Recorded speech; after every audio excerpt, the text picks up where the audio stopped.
La Trinité.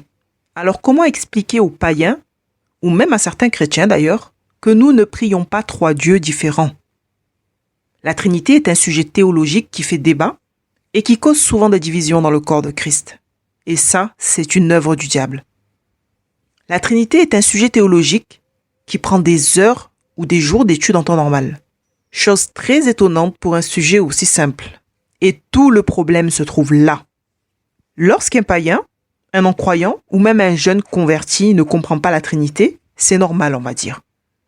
Mais un chrétien né de nouveau et d'esprit depuis 5 ans, 10 ans, 20 ans et plus, et qui est dans les choux sur le sujet de la Trinité, là par contre, ce n'est pas normal. Alors premièrement, le mot Trinité est une expression théologique pour décrire la divinité. Et deuxièmement, le mot Trinité ne se trouve nulle part dans la Bible. Mais le concept de la Trinité est bien présent dans la parole de Dieu du début à la fin. Trinité, c'est triunité, qui veut dire en réalité 3 en 1, tout simplement.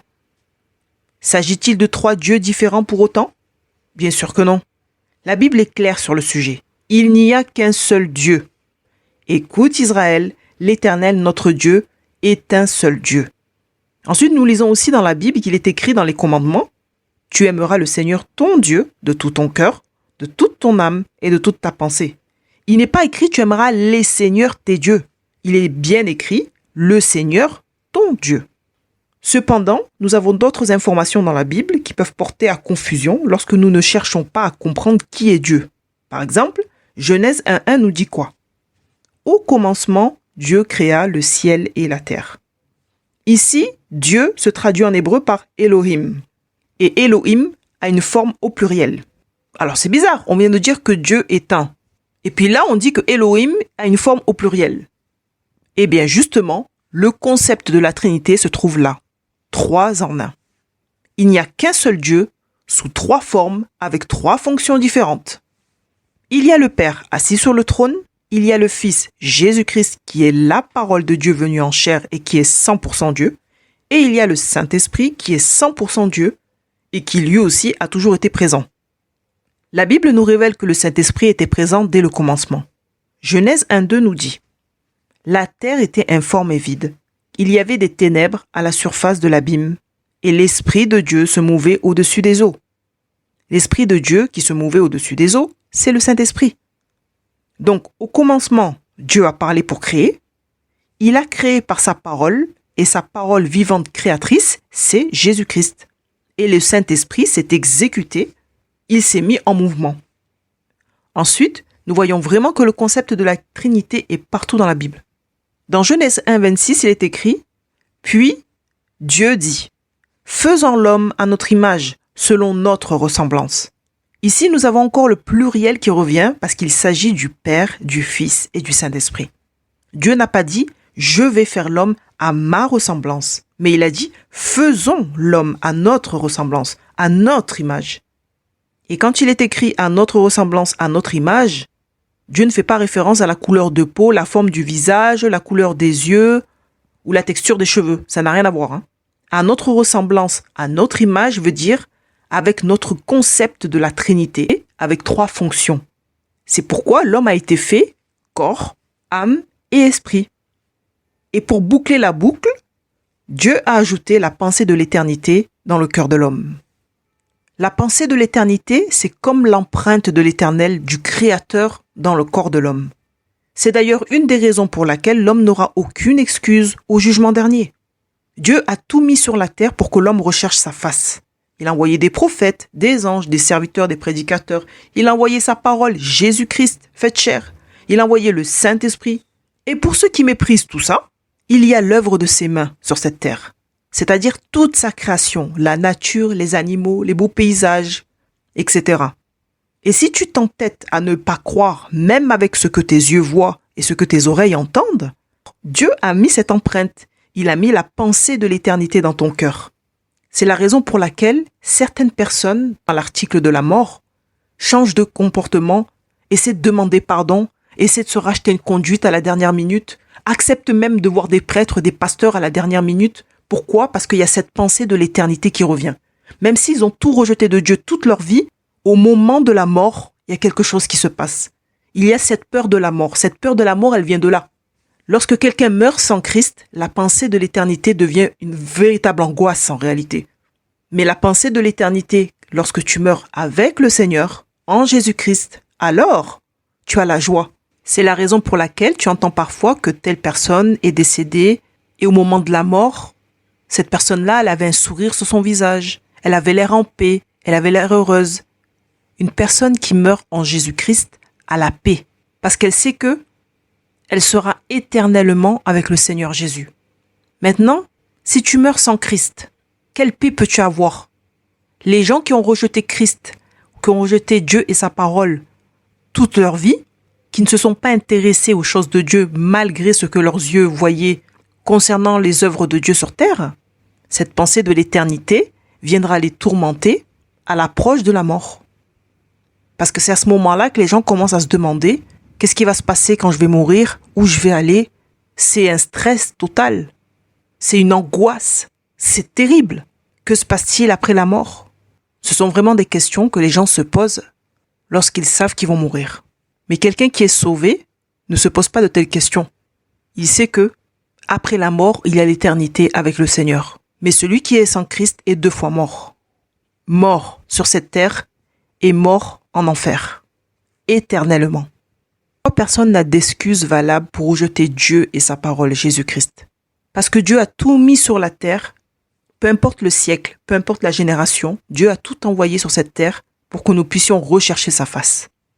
Donc, il y a dans la création de l'être humain le concept de la Trinité. Le corps, l'âme et l'esprit. Et personne ne peut vivre et agir sans un des 3. Ça ne marche pas. T'as déjà essayé, toi, de marcher en ville sans ton âme? C'est impossible. Tu peux pas te lever un matin et dire « Bon, aujourd'hui, je sors sans mon esprit. Je sors sans mon corps aujourd'hui. Ou alors, je sors sans mon âme. » Ça marche pas. Tu as besoin des 3. L'âme et l'esprit font partie du corps et tu ne peux pas les séparer. Le corps, l'âme et l'esprit ont seulement 3 fonctions différentes. Et bien, le concept de la Trinité, c'est la même chose. Jésus et le Saint-Esprit ont des fonctions différentes qui font partie pleinement de Dieu le Père. Si tu n'as toujours pas compris le concept 3 en 1, prenons un autre exemple. L'eau peut avoir différentes fonctions et différentes formes. Des glaçons, une bouteille d'eau, une casserole d'eau bouillante. Donc tu peux utiliser des glaçons pour boire par exemple un jus plus frais, c'est rafraîchissant.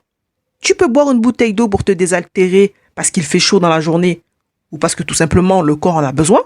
Et la casserole d'eau bouillante, tu t'en sers pour faire des pâtes par exemple. Dans les 3 cas, c'est de l'eau, mais pas pour la même utilité. Si tu veux te rafraîchir, tu ne vas pas ajouter de l'eau bouillante dans un verre de jus de fruits. Si tu veux faire cuire des pâtes, tu vas pas mettre dans une casserole des glaçons et mettre tes pâtes dedans. Tu vas attendre longtemps, mon ami. C'est pas comme ça que tu vas avoir des pâtes cuites. Ensuite, dans la Bible, nous voyons très bien le concept de la Trinité au baptême de Jésus au Jourdain. Donc, on a Jésus, on a le Père qui parle, on a le Saint-Esprit qui descend. Ensuite, Jésus nous a ordonné de faire des disciples et de baptiser les gens au nom du Père, du Fils et du Saint-Esprit. Jésus n'a pas dit baptiser les gens uniquement au nom du Saint-Esprit, non. Ni au nom du Père seulement, non. Il a dit baptiser les gens au nom du Père, du Fils et du Saint-Esprit. Nous avons besoin du Père, du Fils et du Saint-Esprit. L'un ne va pas sans l'autre, puisque les 3 font un. Celui qui croit en Dieu doit accepter Jésus-Christ. Et celui qui accepte Jésus-Christ accepte et reçoit le Saint-Esprit. Un chrétien, dans notre génération de la grâce, ne peut pas avancer dans la foi sans le Saint-Esprit. Ça ne marche pas. C'est le Saint-Esprit qui nous conduit dans toute la vérité, la Bible nous dit. C'est notre enseignant, c'est notre boussole. Le rôle du Saint-Esprit, c'est d'exécuter la volonté de Dieu dans notre vie, de nous aider en toutes choses. Celui qui rejette Dieu rejette Christ et le Saint-Esprit. Celui qui rejette Jésus-Christ rejette Dieu et le Saint-Esprit. Et celui qui te rejette parce que tu crois en Dieu et que tu as accepté Jésus-Christ comme Seigneur et Sauveur de ta vie, la Bible dit que c'est comme s'il rejetait Christ directement. Et c'est la raison pour laquelle Dieu a prévu un jugement terrible pour ceux qui auront rejeté son Fils. Donc ne laisse pas le mot Trinité te perturber. La Trinité est un concept, c'est 3 en 1. Tri-unité. 3 fonctions différentes, 3 formes. Et c'est tout. Tout le reste, c'est l'ennemi qui cherche à perturber les gens, à les diviser ou ôter leur foi. Alors que dans le fond, il n'y a rien de compliqué. Dieu est un Dieu simple. C'est l'homme qui complique tout. Rejeter le concept de la Trinité, Père, Fils et Saint-Esprit, c'est rejeter Dieu et sa parole. Tu peux pas dire à quelqu'un, j'aime bien ta tête, toi, mais j'aime pas ton bras du tout, hein. Donc à chaque fois que je te vois, toi tu enlèves ton bras, parce que je ne le supporte pas ton bras. Pour moi, il n'existe pas ton bras. Donc quand tu viens chez moi, je ne veux pas voir ton bras. Tu vois bien que là, ça marche pas. Donc tu ne peux pas dire, je crois en Dieu, mais je ne crois pas en Jésus, et je ne crois pas au Saint-Esprit. Je crois en Dieu, mais je ne crois pas au concept de la Trinité. Alors que ce concept-là est bien présent de la Genèse à l'Apocalypse.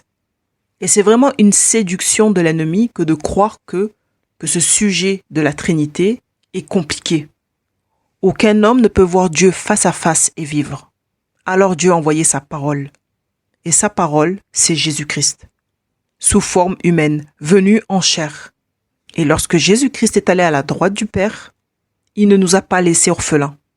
Il a envoyé une partie de lui-même et une partie du Père, sous la forme du Saint-Esprit, pour nous dire « Je serai toujours avec vous, et je vous conduirai dans toute la vérité. » Car Dieu a tant aimé le monde qu'il a donné son Fils unique, afin que quiconque croit en lui ne périsse point, mais qu'il ait la vie éternelle. Tant que tu respires là aujourd'hui, il est encore possible pour toi d'accepter Jésus-Christ comme Seigneur et Sauveur. Et si tu t'es éloigné du Seigneur, tant que tu respires encore aujourd'hui, il est temps de revenir. Le chemin, la vérité et la vie, c'est Jésus-Christ. Que Dieu te bénisse abondamment.